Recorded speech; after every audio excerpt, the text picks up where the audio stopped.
नमस्कार, NockingNews.com में आपका स्वागत है। मैं हूं गिरिजेश वशिष्ठ। न्यूज क्लिक के छापों के बाद में जिसकी जमानत होनी थी जमानत हो गई, जिसको जेल जाना था जेल चला गया, जिसको पूछताछ के बाद छोड़ना था उसको छोड़ दिया गया और फिलहाल जांच चल रही है। जिनको पूछताछ के बाद छोड़ा गया है उनको दोबारा भी बुलाया जा सकता है। यानी गर्दन पे सबकी तलवार है। डर के रहिए, ये ससुरे लेकिन डर के रहने वाले लोग नहीं हैं।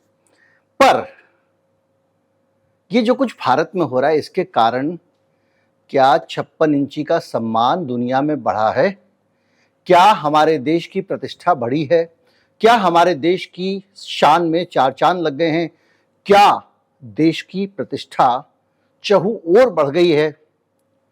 अब इसको जानना है तो दुनिया के अखबारों पे नजर घुमानी पड़ेगी।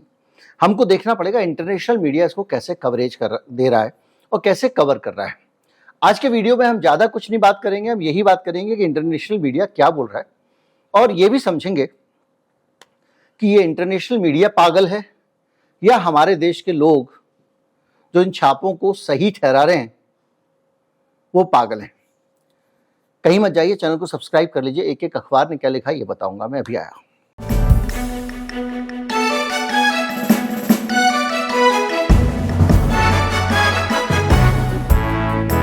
सबसे उत्तम रहेगा न्यूयॉर्क टाइम्स, जिस न्यूयॉर्क टाइम्स ने यह खबर छापी थी कि न्यूज क्लिक को फंड किया है नोबेल रॉय सिंघम ने।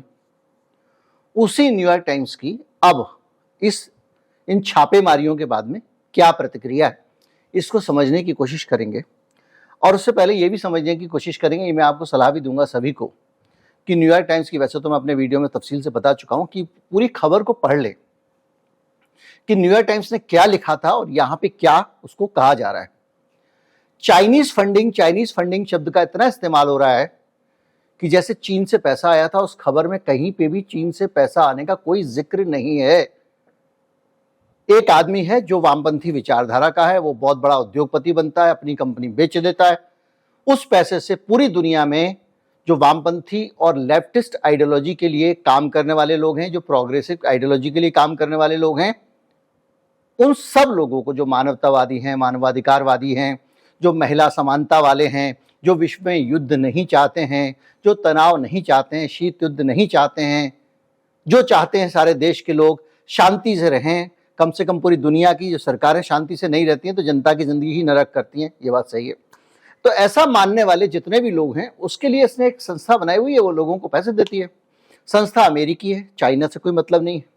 लेकिन चूंकि ये आदमी वामपंथी विचारधारा के लोगों को प्रमोट करता है और ये खुद भी वामपंथी सोच का आदमी है, वामपंथी भी कहना ठीक नहीं है, ये प्रगतिशील है, कम्युनिस्ट भी नहीं है। तो चीन भी उसी आइडियोलॉजी से चलता है। वो तो शुक्र मनाइए, इन्होंने ये नहीं कहा कि नॉर्थ कोरियन एजेंडा वाला आदमी है, वो तो किसी के साथ आदमी लगाए। तो उसके कारण ये नाम आया, न्यूयॉर्क टाइम्स ने हेडलाइन लगाई जो उससे गलती हुई, जिसके कारण ये पूरी दुनिया में भ्रम फैला कि ये चाइनीज कम्युनिस्ट एजेंडा को पुश कर रहे हैं। खैर, अभी मसला यह है कि उस न्यूयॉर्क टाइम्स ने क्या छापा है। न्यूयॉर्क टाइम्स लिखता है, raids intention was to create a general atmosphere of intimidation under the shadow of draconian laws. ये छापे पड़े हैं, इनके पीछे का इंटेंशन है कि एक माहौल बनाना, एक खौफ पैदा करना। जो ड्रैकोनियन कानून है, जो काले कानून कह लो, जो गंदे कानून कह लो, अमानवीय कानून जो कहना है कह लो, उसके अंतर्गत वो कौन सा कानून है? UAPA. India is now ranked 161 out of 180 in the world press freedom index. दुनिया की प्रेस फ्रीडम की, दुनिया में प्रेस की आज़ादी की जो रैंकिंग है उसमें नीचे से नीचे, एक सबसे नीचे वाला देश 180 पे होता है, भारत 161 पे है। और ये बात वो कह रहा है, इसके साथ साथ ये कह रहा है जब से मोदी जी आए हैं तब से ये रैंकिंग 20 पायदान नीचे आ गई है। 41 थी, 61 हो गई है, 20 पायदान गिरी है। और ये कह रहा है 2014 से आज तक। कौन कह रहा है? न्यूयॉर्क टाइम्स कह रहा है। वही न्यूयॉर्क टाइम्स जिसकी स्टोरी को लेकर इतने छापे डाले जा रहे हैं, जिसको एकदम ब्रह्मसूत्र मानकर कूद पड़ी है पुलिस। भैया, छापा तो वेस्टर्न मीडिया ने, वो गोंडा झारखंड वाला कांड भी था अडानी जी का, उसमें कहा गया था कि उनको SEZ बना के सस्ते में जमीन दे दी गई। भारत के पर्यावरण के ख्यालों को न रखते हुए, भारत के पर्यावरण के हितों को ध्यान न रखते हुए बांग्ला प्रदूषण यहाँ होगा, बिजली बांग्लादेश बेची जाएगी, ये सब छापा था। छापा तो उसने और भी बहुत कुछ था, मोदी जी की यात्रा के बारे में छापा था बांग्लादेश वाली। तो भैया लग जाओ सब पे, निकालो और हुए शुरू। इंटरनेशनल मीडिया ने तो अडानी साहब के ऊपर भी सारा का सारा बहुत सारा छाप चुका है। इतना छापा है कि छाप छाप के उसने जो है कहीं जगह ही नहीं छोड़ी है। हो जाओ अडानी जी के खिलाफ शुरू। तो ये बहरहाल फिर पॉइंट पे आते हैं। तो ये जो है इसमें ये कह रहे हैं कि, और ये है टैक्स अथॉरिटी रेडेड, ये एक चीज और याद दिला रहा है New York times. BBC New Delhi offices in February after one of his channels in Britain aired the documentary examining PM Modi's role in anti-Muslim riots in 2002। New York times, जिसकी खबर पे ये भारत में छापे पड़ रहे हैं, वो कह रहा है कि 2002 में BBC ने, फरवरी में BBC के ऊपर भी छापे पड़े थे, तब जबकि BBC के किसी और देश पे एक इंटरनेशनल उसमें एक डॉक्यूमेंट्री आई थी जो 2002 में मोदी जी की भूमिका के ऊपर प्रकाश डालती थी, 2002 के दंगों में। Independent India think tank and news bulletin like Newslaundry and media monitoring site have been, देखिए ये कह रहा है कि न्यूज लॉन्ड्री जो है वो मीडिया मॉनिटरिंग साइट है, मतलब फैक्ट चेक करती है। और इसके अलावा इंडिया के जो इंडिपेंडेंट थिंक टैंक हैं उनको भी पहले रेड किया गया है और उनकी फंडिंग को ब्लॉक किया गया है। उनके पास उनको आर्थिक रूप से तोड़ने की कोशिश की गई है। उनके पैसों के ऊपर उनके जो है बंदिशें लगाई गई हैं ताकि वो चल ना पाएं। और इस साथ साथ एमनेस्टी इंटरनेशनल जैसी और ऑक्सफैम इंडिया जैसी अंतरराष्ट्रीय संस्थाओं पे भी इस सरकार ने अपने ड्राकोनियन लॉज का इस्तेमाल करके प्रतिबंध लगाए हैं। ये न्यूयॉर्क टाइम्स ने लिखा है। किस खबर पे लिखा है? उस खबर पे जो न्यूज क्लिक पे छापे पड़े हैं। और न्यूज क्लिक पे छापों का आधार न्यूयॉर्क टाइम्स की खबर को ही बताया गया था। वॉशिंगटन पोस्ट पे आते हैं। वॉशिंगटन पोस्ट लिख रहा है, today's raids are only the latest action against journalist in India. आज के छापे केवल एक और छापा है, एक और एक्शन है भारत में पत्रकारों के खिलाफ। यहां पर प्रेस फ्रीडम ड्रामेटिकली सिकुड़ गई है। आजादी एकदम तेजी से कम हो गई है। और this year the country was ranked, वही वो 180 में से 161 आ गया फ्रीडम इंडेक्स में। And the world press freedom index published by the reporters without borders, जिसको प्रकाशित करता है। इसके आगे independent media outlets in India, Bharat में स्वतंत्र जो या आजाद जो पत्रकार संस्थान हैं, मीडिया संस्थान हैं, वो लगातार सेंसरशिप, हरासमेंट, फेस अरेस्ट और इकोनॉमिक प्रेशर का मुकाबला कर रहा है अपने काम के रास्ते में। यानी भारत में, ये वॉशिंगटन पोस्ट लिख रहा है, जो स्वतंत्र मीडिया संस्थान हैं उनके सामने उनको कभी अरेस्ट किया जाता है, कभी उन पे सेंसरशिप लगाई जाती है, कभी उनके ऊपर आर्थिक प्रेशर डाला जाता है और कभी उनका हरासमेंट होता है। जो ट्रोल्स आके गाली देते हैं ना मुझे, ऐसे मुझे तो कम देते हैं, मुझे तो बहुत प्यार मिलता है, लेकिन बाकी लोगों को ये सब भी हरासमेंट का हिस्सा है। Alleged financial impropriety to carry out raids against media outlets critical to the government, international news organizations have been swept up as well। वो कह रहे हैं कि ये यहाँ पे आम है और अंतर्राष्ट्रीय संस्थाओं के ऊपर भी सरकार ने रेड डाली है। डंका बज रहा है भाई साहब। अब ये डंका और कहाँ बजा है? CNN की बात करें। CNN बिजनेस लिखता है, the raids have been shaken the angered India's independent media. नाराज भारतीय स्वतंत्र पत्रकारिता को क्रोधित कर दिया है इस रेड ने, जो कह रहा है कि मोदी और उनकी right wing Bharatiya Janata Party are tightening their grip on press freedom, यानी प्रेस की आज़ादी पर अपनी पकड़ को और मजबूत बनाने की कोशिश कर रही है भारतीय जनता पार्टी और मोदी जी। कौन लिख रहा है? CNN। अल जजीरा लिखता है, shocking rates has targeted prominent voice of dissent। ये जो हैरत अंगेज छापे हैं ये पड़े हैं और जो डिसेंट की यानी सरकार से असहमति रखने वाली बड़ी आवाजें हैं उनके ऊपर एक साथ ये छापे पड़े, उनको टारगेट करके किए गए हैं। Modi government has sought the pressure right groups by heavily securitizing their finances and clamping down foreign funding। उनको जो विदेशों से पैसा मिलता है वो और उनकी पूरे फाइनेंसेस को क्रश करने की कोशिश मोदी सरकार कर रही है। लिखने वाला है अल जजीरा। वियर्ड की हेडलाइन देखिए, India is using terrorism laws to target journalist. पत्रकारों को टारगेट करने के लिए आतंकवाद वाले कानून का इस्तेमाल कर रहा है भारत। ब्लूमबर्ग कहता है prime minister Narendra Modi government has been targeting critical independent media since he took office in 2014. NewsClick came to prominence in 2021 in the extensive coverage of farmer protest against government plan to liberalize the agriculture। ये कह रहा है कि 2014 में जब से मोदी सरकार आई है तब से जो लोग आलोचना करने वाले मीडिया हाउसेस हैं उनके ऊपर लगातार उनको लक्ष्य बना रही है, उनको टारगेट कर रही है, उन पे हमले कर रही है। और न्यूज क्लिक 2021 में अचानक नजर में आया जब उसने किसान आंदोलन को कवर किया। अब ये चीज और भी आ रही है, यूएस डज नॉट, ये एनालिसिस है दरअसल, और ये कह रहा है कि अमेरिका की सरकार की आलोचना कर रहा है एक तरह से, कि अमेरिका की सरकार का दोहरापन दिखा रहा है। वो कह रहा है कि इस मामले में इन्वॉल्व नहीं होना जाती अमेरिका की सरकार, उसको भारत का अंदरूनी मामला मान रही है, इसको दुनिया में डेमोक्रेसी का मामला नहीं मान रही है। They are looking at India through a geopolitical prism with China in the picture, India is a strategic partner. America के बारे में जो हमेशा कहता रहता हूं वही मैंने अभी कहा।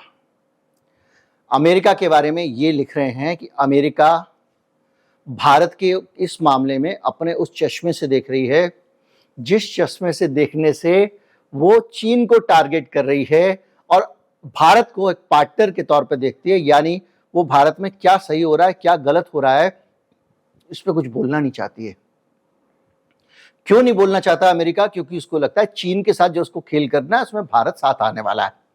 कोई आश्चर्य नहीं होना चाहिए, तालिबान के साथ में भी अमेरिका ने रिश्ते निभाए हैं, लंबे समय तक निभाए हैं, मुजाहिदीन के साथ भी निभाए हैं, बहुत सारे आतंकवादियों को साथ दिया है, स्टिंगर मिसाइल्स दी हैं, पूरा इतिहास भरा पड़ा है। तो कोई अचरज नहीं होना चाहिए। लेकिन अमेरिका भी इतना ज़्यादा अजीब तरीके से सपोर्ट नहीं कर रहा है। लग रहा हो कि भाई अमेरिका की सरकार ने सपोर्ट कर दिया। वो ये कह रहा है कि न्यूज क्लिक के मामले में अभी हम कोई टिप्पणी करना नहीं चाहते हैं, लेकिन जो अमेरिका का डिपार्टमेंट ऑफ स्टेट है उसके प्रवक्ता हैं वेदांत पटेल, उन्होंने जनरल ब्रीफिंग जो अमेरिका की होती है उस पर कहा हम इस मामले में कोई कमेंट नहीं कर सकते कि न्यूज क्लिक के चीन के साथ संबंध है या नहीं है, कोई टिप्पणी नहीं कर सकते, हमारे पास जानकारी नहीं। लेकिन पटेल ने इस बात पर जोर दिया कि प्रेस फ्रीडम पूरी दुनिया में बहुत इंपॉर्टेंट है और he stress the importance of press freedom globally, पूरी दुनिया में प्रेस की आज़ादी बहुत ज़रूरी है, ये कहा उन्होंने। और हमने इस मामले में भारत की सरकार से अभी हाल ही में भी और पहले भी मसले को उठाया है। बाइडेन साहब जब G20 से लौटे थे तो उन्होंने जो कुछ बातें कही थी, जो विचार व्यक्त किए थे भारत के बारे में, उसमें ये शामिल था, ये आप सब जानते हैं। अब आपने ये पूरा पश्चिम का जो मीडिया है वो क्या कह रहा है ये सुना। अब आप एक चीज पे आ जाइए, जब इस तरह की आलोचना भारत के अंदर होती है, सब लोग करते हैं, तो दो तरह से रिस्पॉन्स आता है। वो एक तो उनके जो बहुत सारे प्रवक्ता हैं, वो त्रिवेदी साहब और ये वो सारे के सारे, कि साहब यहाँ पे ना एक लेफ्ट विंग इकोसिस्टम है भारत, वो लोग बर्दाश्त नहीं कर पाते हैं और एक शॉट टूट पड़ते हैं जी हमारे ऊपर। अब देखो हमने रेड किया, निकल के आए, कोई लिखेगा कीड़े बिलबिलाने लगते हैं ईंट उठाओ तो, अब देखो फिर ये लेफ्ट ये बिलबिलाने लग गए। ऐसे जैसे कि भारत में ये कोई एक ऐसी विचारधारा है जो एलियन टाइप की विचारधारा है, और ये लोग अपने मन से पीछे पड़े रहते हैं हमारे, है ना। ये एक ऐसा इनकी सोच बनी हुई है, बहुत सालों से इन्होंने दिमाग को करप्ट किया हुआ है भारत में। तो वो जो इकोसिस्टम है, वो जो सोचने का तरीका, पूरा वातावरण बन गया है। उस तरह सोचने वाले बहुत सारे लोग इकट्ठे हो जाते हैं। जैसे ही मानवाधिकारों के हनन की बात हो, ये इकट्ठे होकर आ जाते हैं। तो वो ये इकट्ठे होकर आ जाते हैं, तो ऐसा नहीं है कि वो जो बात सही कर रहे हैं, बल्कि वो एक इकोसिस्टम बना हुआ है जिसको तोड़ना पड़ेगा। तो ये जो सोचने का पैटर्न है, तो ये लेफ्ट विंग इकोसिस्टम नहीं है विधुड़ी वालों। ये अच्छी तरह से समझ लो कि ये जो इकोसिस्टम है ना, ये इंटरनेशनल इकोसिस्टम है। ये दुनिया में सभ्यता के पैमाने हैं, इसमें कोई लेफ्ट राइट नहीं है। ये दुनिया में सभ्यता का पैमाना है कि मीडिया आजाद हो, प्रेस आजाद हो, असहमति के स्वरों को सम्मान दिया जाए, कड़े सवाल पूछने की आजादी हो, लोग मसले उठा सकें। ये चीज जो है ना, ये भारत का कोई लेफ्ट विंग इकोसिस्टम नहीं बोलता है। लेकिन जैसे अगर कोई कह देगा कि सरकार का काम, मीडिया का काम ही है सरकार की आलोचना करना। आप मुझे बताइए, सरकार के पास हजारों करोड़ के बजट है, कितने अरब के बजट होते हैं सोचिए।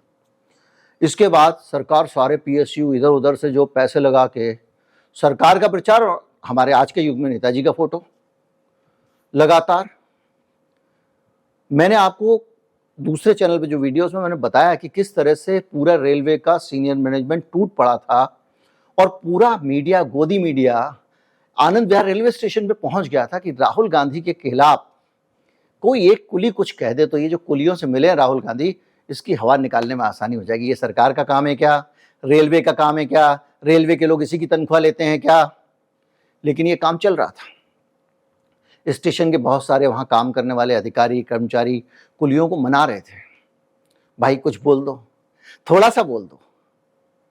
तो ये जो जिस तरह से पूरे देश में नैरेटिव बनाया जाता है सरकार के पक्ष में, सरकार का खूब सारा पैसा, पेट्रोल पंप पे होर्डिंग, तमाम सारे झूठ, जैसे ये 4 दिन से चल रहा है चाइनीज फंडिंग, चाइनीज फंडिंग। अरे कौन से चाइना के सोर्स से आइए बता दो भाई।